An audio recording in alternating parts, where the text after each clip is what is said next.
So what's up, guys, and welcome back. And today I will be talking about episode 7 of Peacemaker, which I know when that finale is when the finale is for Peacemaker.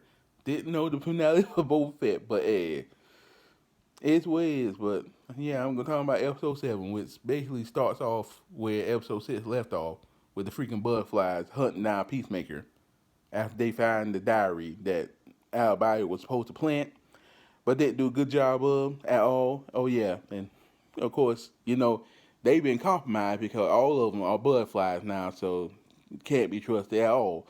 So yeah, oh yeah, old Peacemaker was going through it, bro. He was thinking about the time he killed his brother, and he up there blaming himself for that. And I'm like, my man, that's all your dad. Don't blame yourself for that. Yep. Into the title sequence and death number. It's like, how y'all gonna go for such a sad, sorrowful moment to this cheery, upbeat moment? Talking about from 0 to 100 real quick. That's for sure. Yes, sir. So yeah, so Peacemaker, after he had a little to cry in the bathroom, him, Fitzland, and Carmos and Eagly, they basically decided, you know what, we're gonna go after this cow and completely miss him, even though it totally be suicide, you know. But seeing how the first time we ever met this character was in the Suicide Squad, no surprise. So yeah, they basically drive off unaware that old Peacemaker Daddy is after him. Yeah, so Peacemaker Daddy finds them, thanks to his posse. He finds them and basically bowls over the truck and we're basically trying to kill Peacemaker. He was trying to kill Peacemaker. I mean, he probably would gladly made Vigilante and Combos collateral damage. But yeah.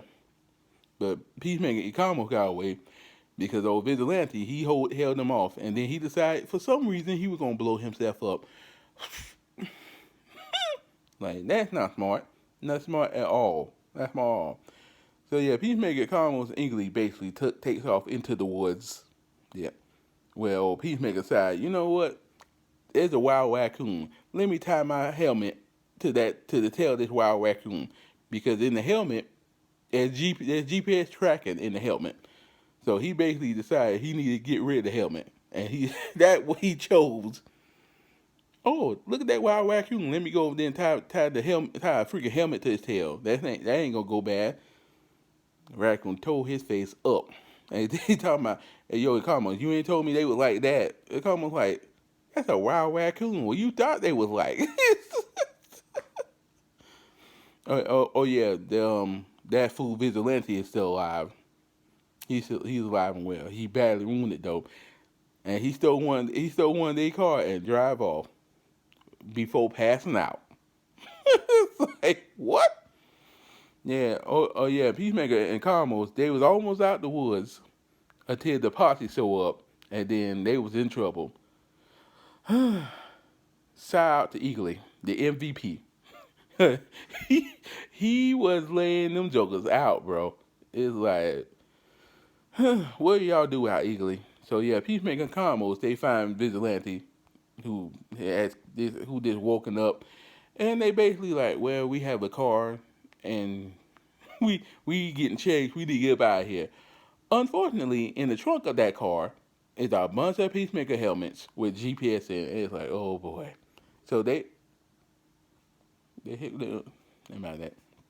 So basically, they decide, you know what, we need to get rid of these helmets. Unfortunately though, I need to stop saying unfortunately, but yeah, when Peacemaker does that, the posse comes out the dang on woods, bro. They come out the woods in full force, and Peacemaker had to run for the hills, bro. And freaking Carmel, he peeled out. I mean, old Vigilante, he called his old Vigilante talking about he had to go use the bathroom. It's like, my man, really at this time right now? He's like, yep. So Icamo, he peeled out and he crawling way into the woods where he found Vigilante with his pants all the way down. Like, my man, why is your pants down? Tell me he don't like cloth touching his butt when he pee. What's this nonsense? What the? Meanwhile, Peacemaker getting beat up by this freaking posse. So Not looking too good for my boy. But seeing how Peacemaker is swole as you know what, it didn't go too well. he beat up a good number of them. They do overpower him, and then his freaking dad show up, and then freaking Eagly came to the rescue, freaking and that no good dad of his hurt Eagly. So that so what you say happened? That's right. Old Peacemaker unlock his inner John Wick and whoop all them fools, and then proceed to start choking his dad out. Yep. Then the posse overpower him again,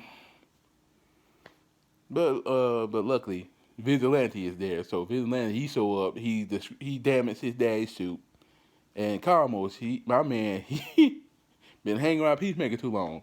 He come out with a gat and just start firing and kill the whole posse. Killed the whole posse, bro. I'm like, good lord. And yeah. And then we cut the R-Bio in hardcore because hardcore knows about that diary. I mean, they've been talking about it on the TV for a hot minute. So she immediately know who was behind it. She's like, yeah, the new girl did it. So I'm gonna go get her.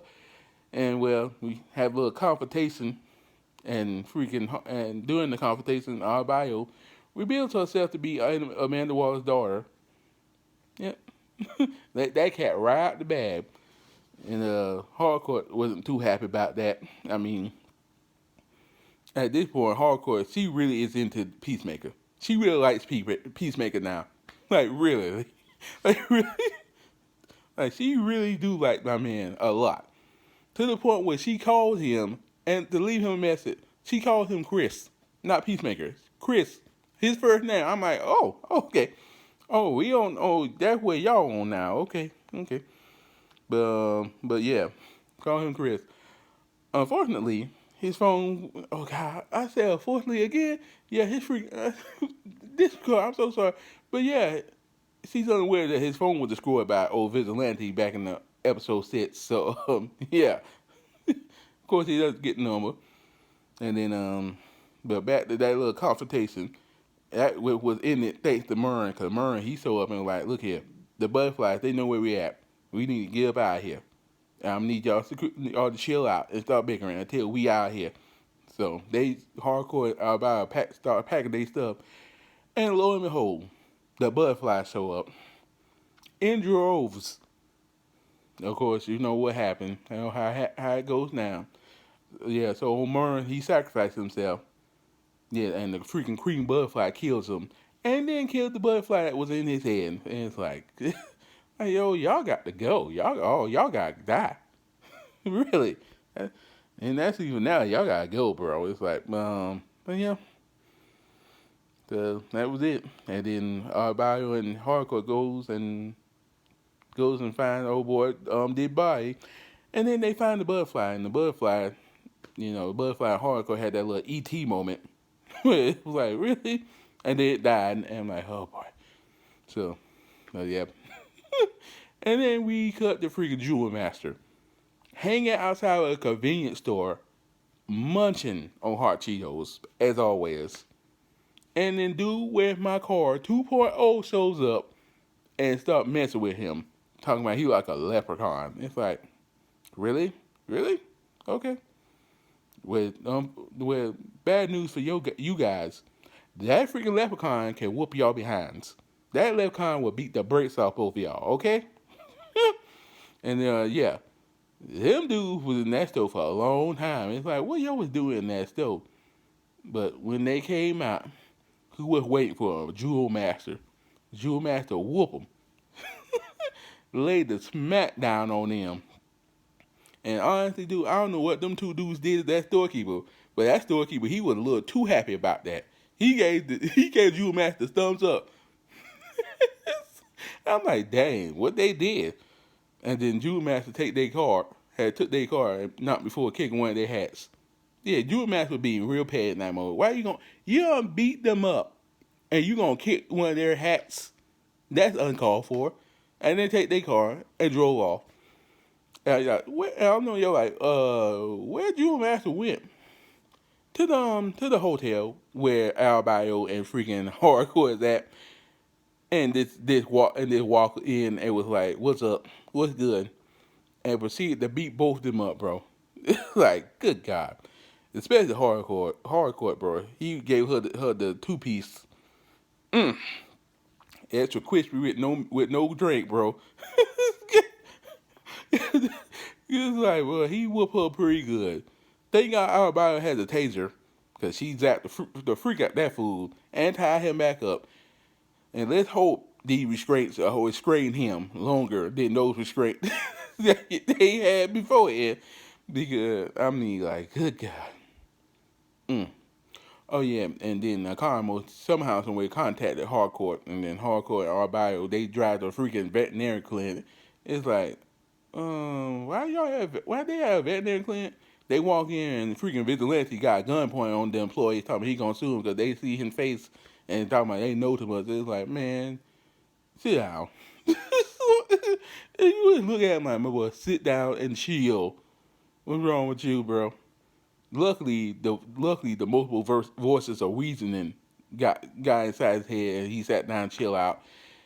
And then all about it, she decided she gonna contact her wife, see she all right and all good.